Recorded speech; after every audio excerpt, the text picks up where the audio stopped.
Everybody.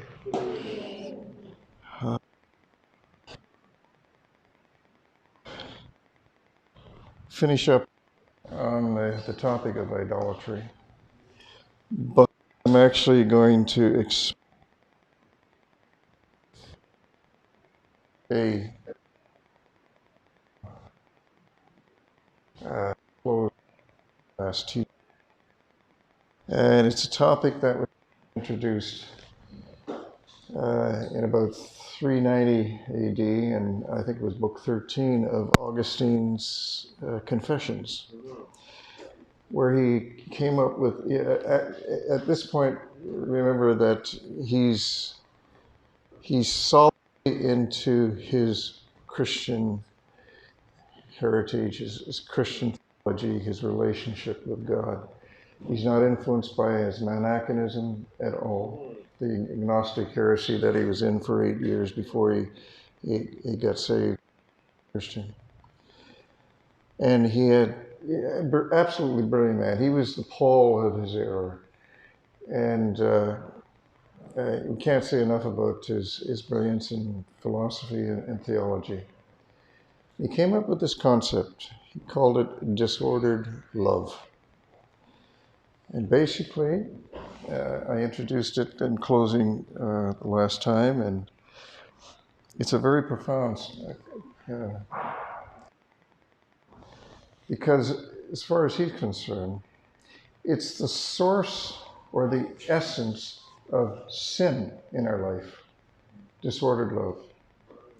Now, when that disordered love deals with your first love, then it becomes idolatry. So if your first love is not Jesus Christ, if your first love is career or ministry or family or spouse or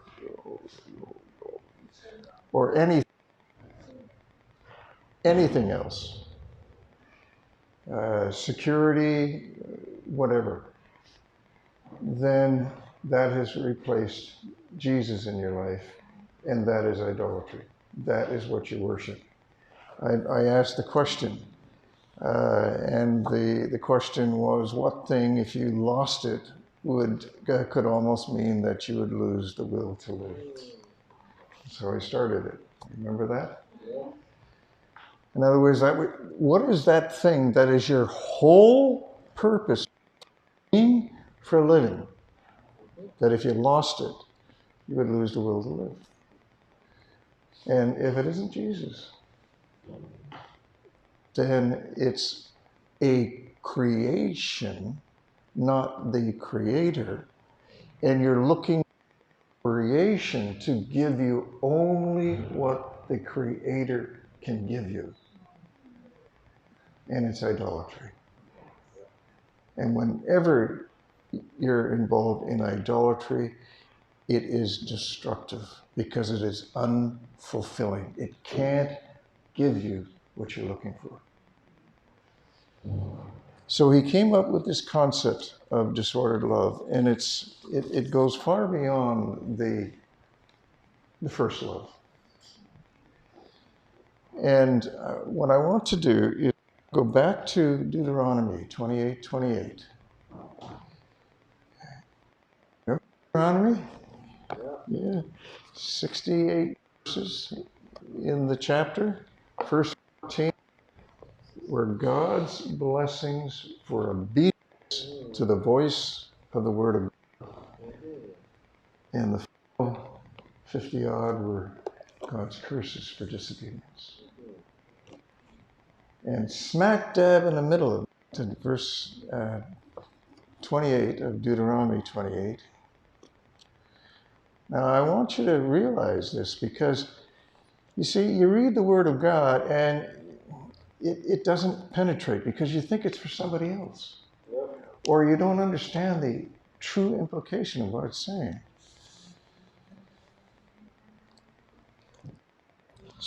Verse 28 of Deuteronomy. The Lord will strike you with madness and blindness and confusion of heart. Why? because you were disobedient to the Word of God. Disobedience in your life. That's true for the non-Christian. It's true for the Christian. Why?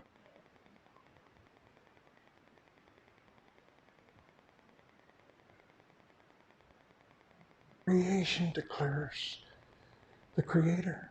Amen. There is no excuse. All creation declares the glory and power of God. So the non-Christian has no excuse. If he's disobedient, if he's not following God, if he's not obedient to his will, then he's disobedient. And what does verse 28 say? With this and blindness and confusion of heart. Confusion of heart. So having laid that foundation, let's look at what disordered love can do. One of the examples I want to use here. Again, remember what St. Augustine is saying is that disorder is the source. If ordered love life, then you have no sin in you. You will have, but you won't have sin because of other people, of relationships. You'll have sin because of the lust of the flesh, the lust of the eye, and the pride of life. It'll come out of your base nature, but it won't come out of your relationship. Okay. So the first example I want to give is career. If you make career your first love instead of God,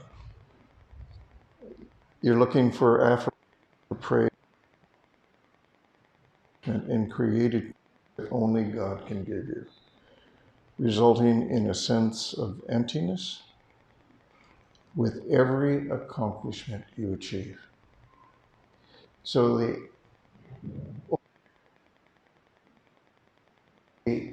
the effort of achieving completion, you feel emptiness. You feel nothing. So you look at that achieving because it fills you. It's the only thing that gives you purpose. But you have this desire in the back of your mind. Your objective is to go on to it. It's empty. You go on. There's an emptiness in your heart that only God can fill. And you're trying to use a created thing to fill it. If you've replaced God as your first love, you will not achieve fulfillment. You'll search for it all your life. You'll strive for it, but you will not find fulfillment.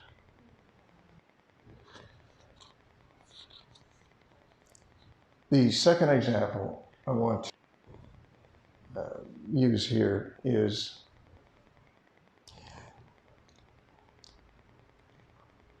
more about interpersonal confusion and chaos. God can be your first love. So if you put career ahead of, then you have disordered love. Your second and third loves are out of order. Okay? Now, it isn't idolatry now, but because it's out of order, it will lead to sin. So, let's get personal. when you sacrifice your family for career, your children end up with, instead of working 40-hour weeks and spending 40 hours with your family, you're working 80-hour week when you're exhausted. Time for the kids, you have no time for your wife. And you end up as a roommate to your children. So who to for affirmation if you're not there to give it to them?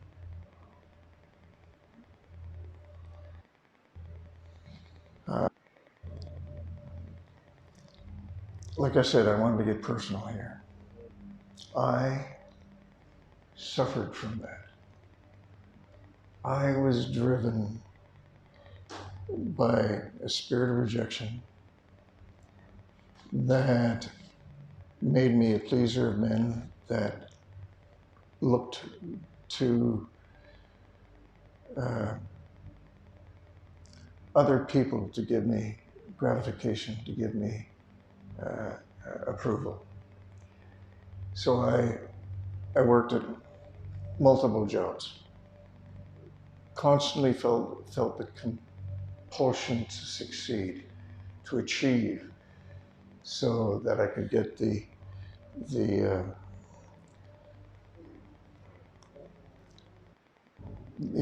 personal gratification that I needed. Because remember, when you have a spirit of rejection, you never have any security. You're never secure. You have to strive for security. You have to always work towards it. And that to my father, they grew up in the church. I have seen my daughter, uh, my goodness, I've seen work on them in a mighty way. But adults in their 50s with children of their own, they are not the Lord. And that rests. I am guilty of making my career a love ahead of my family. I got it out of order, and because of it, I was guilty of sin. Now you say, well, where's the sin in that? Well, I want you to turn to, actually, I'm getting things a little out of order here too, but I want you to turn to Romans chapter 13. And the three verses I want to, but I want to lay the foundation by starting in verse 1.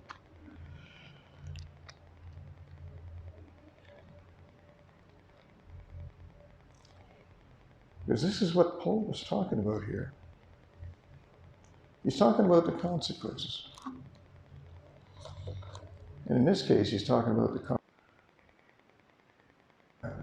Jesus' consequences.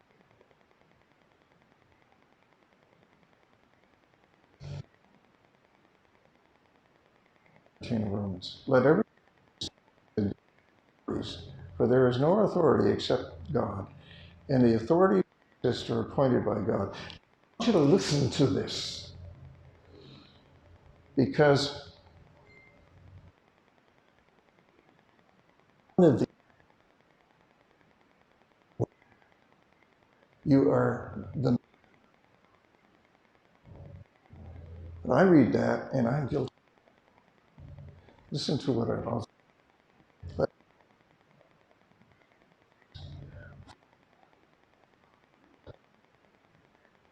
That exists by God. Times have we rejected authority because we have not agreed with it? How many times have we rationalized that is an unjust law or an unjust rule, and I'm not going to abide by it. Found example. Okay, I'm going to get to that. Okay, verse 2. Therefore, whoever resists the authority resists the ordinance of God. What did it say? Whoever resists authority resists the ordinance of God. What is that? Obedience to God. And those who resist will bring judgment on themselves. For rulers are not a terror to good works, but to evil. Do you want to be unafraid of the authorities? Do what is good, and you will have praise from the same. For he is God's Spirit to you for good. But if you do evil, be afraid, for he does not bear the sword in vain. For he is God's minister and avenger to execute wrath on him who practices evil. Therefore, you must be subject, not only because of the wrath, but also for conscience sake. For because of this, you also pay taxes. Do you pay it? For is attending continually to this very thing. Render therefore to all their due, taxes to whom taxes are due, customs to whom customs, fear to whom fear, honor to whom honor. Now, verse 8. Owe no one anything except to love one another, for he who loves another has fulfilled the law. Command: you shall not commit adultery, murder, steal, you should not bear false, you should not covet. If other commandments are all in this, you should love our neighbor. Therefore, love the element of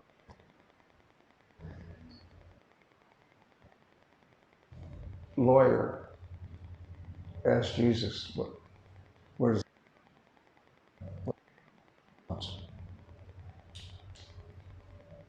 Love God with your whole mind, with your whole body, with your whole soul. Okay. And the second is love your neighbor. Okay. And that is the fulfillment of the law.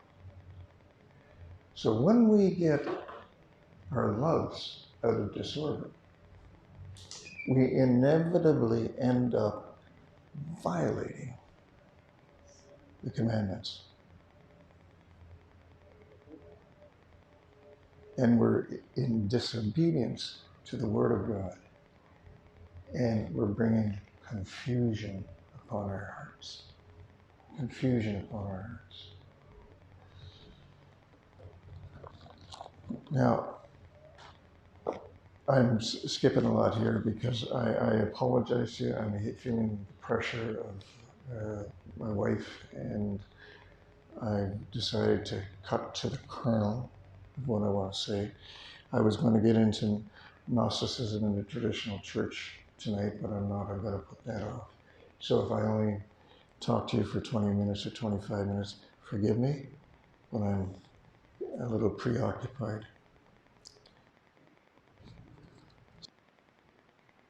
First love is not out of order.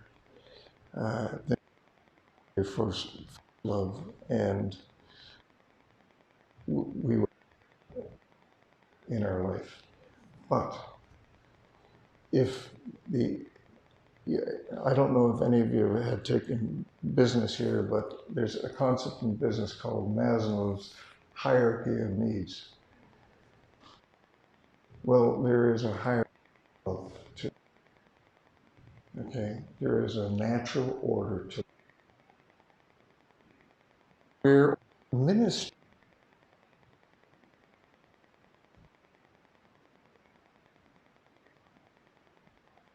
And if you're family, then you are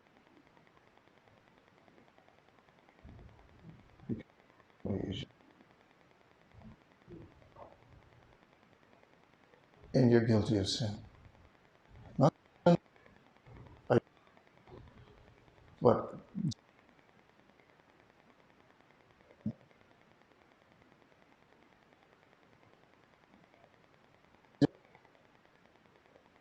bring, bring a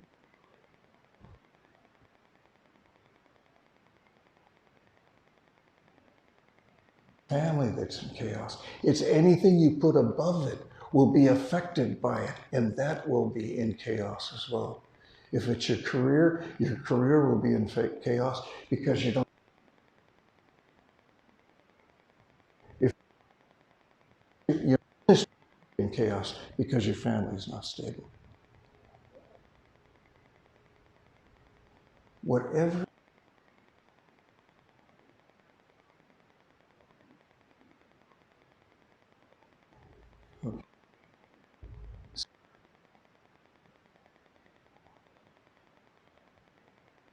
Holy Spirit order to have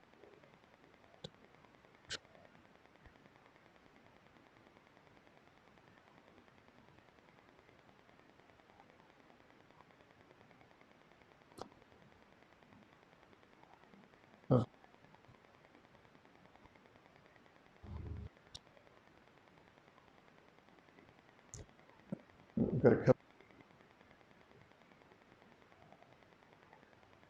There was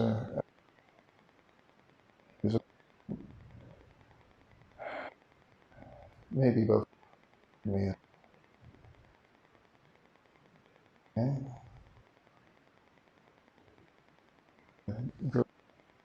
exactly God. God is first love. There's no question of that. But he became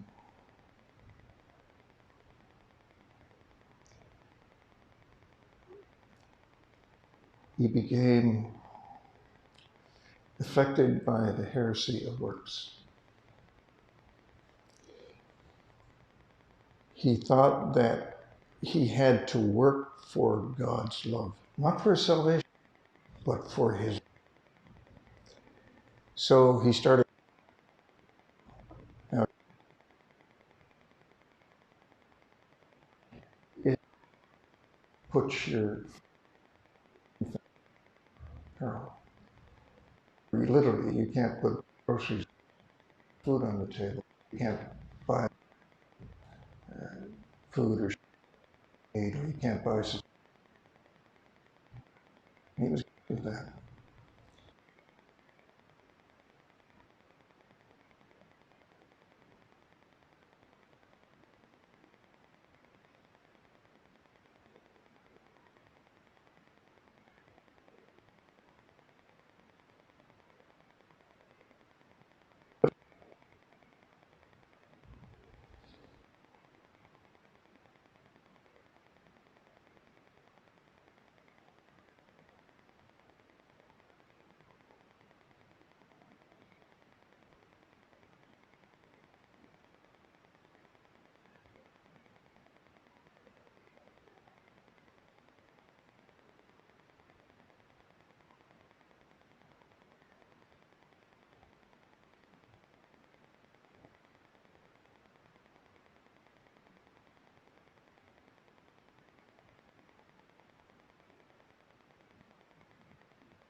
as the first,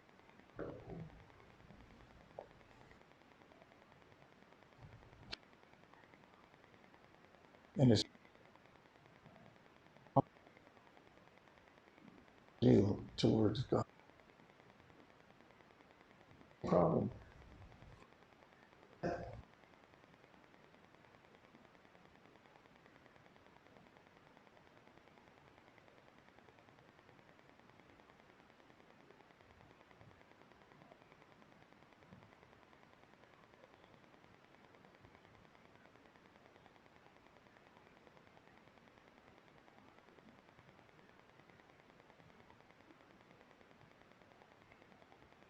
Including killing. They,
for the life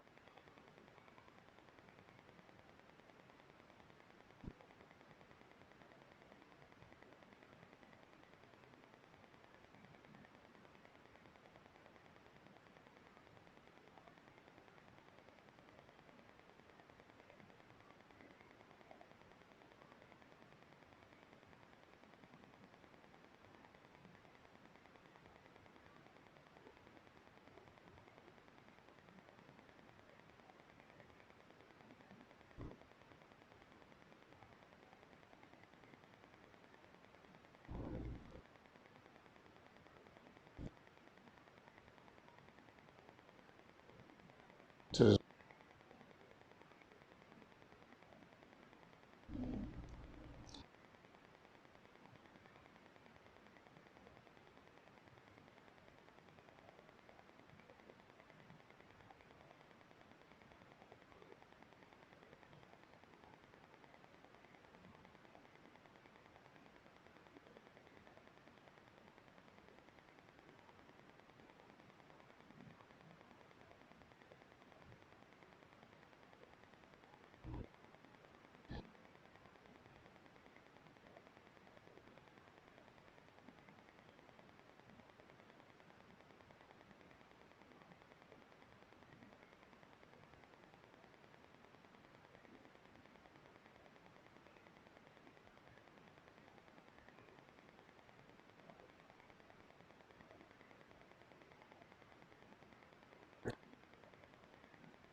and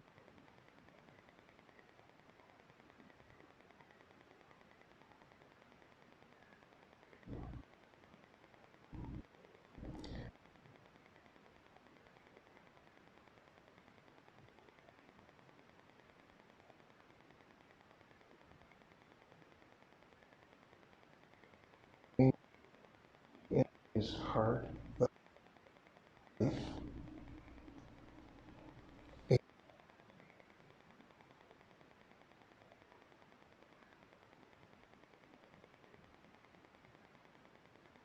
and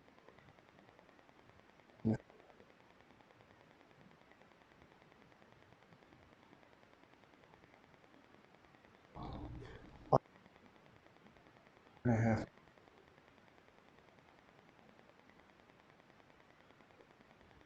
about a relation.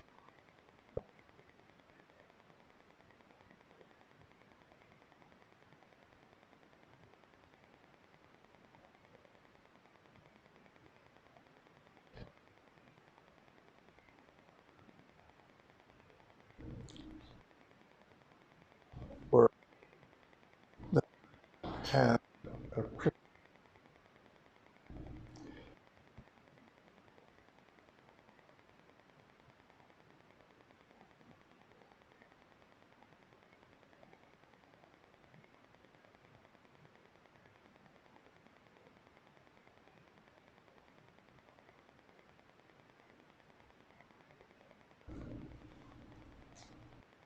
now this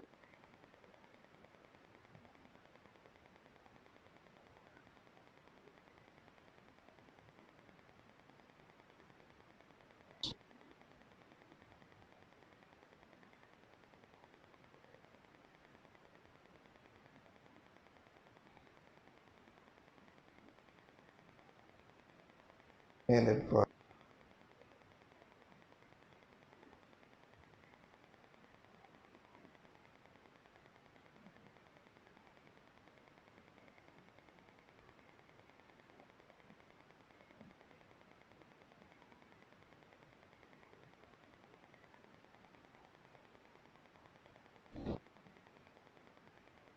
love.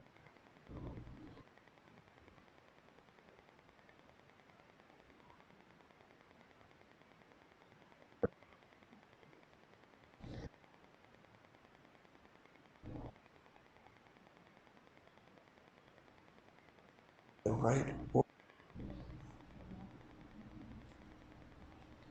if they are, you will have confusion and chaos in your life and your relation with others.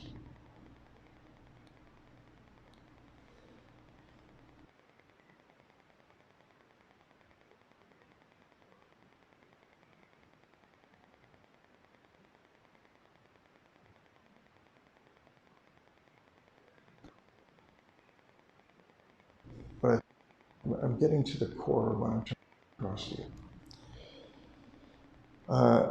I was involved in Christian counseling for many years, and these two women I didn't counsel, these two families, but we share with others because we want to avoid a concept in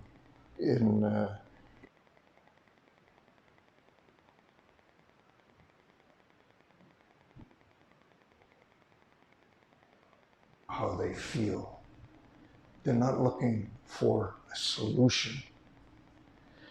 And if you don't give them that affirmation, then they'll go to another counselor. And if they don't get it from them, they'll go to another counselor. That's the butter going from one flower to another flower until they find the nectar they're looking for. So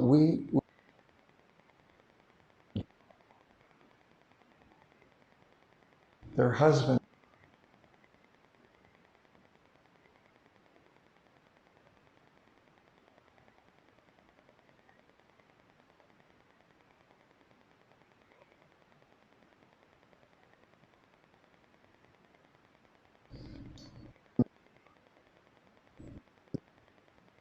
the the situation, the situation of the husband, not all that bad. I won't get into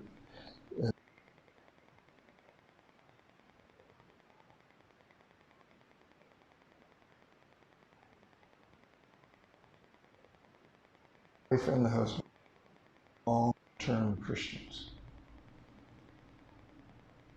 but the wife was never able to forgive the husband, never able to let go of it.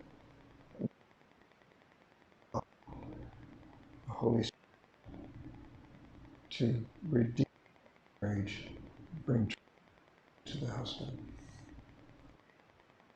It ended up in divorce.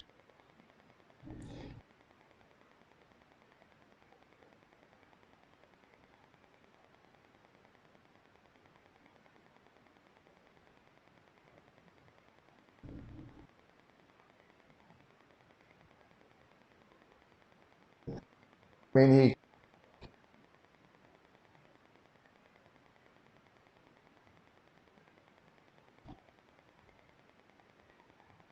but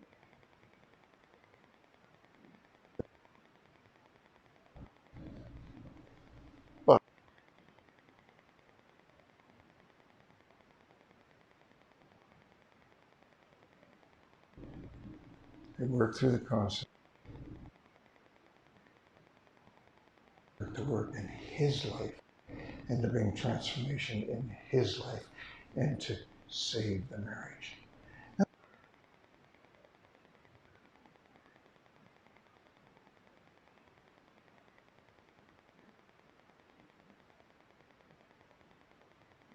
Wives,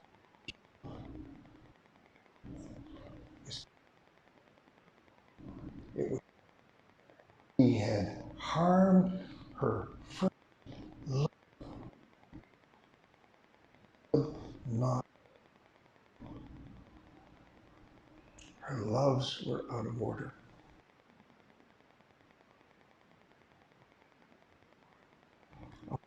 The mother in the problem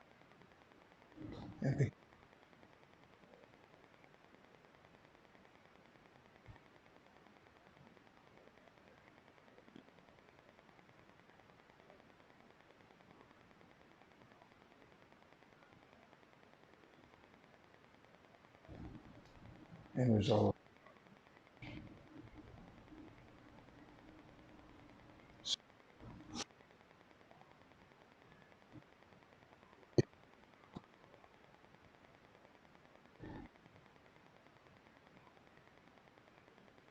You look at the reason and person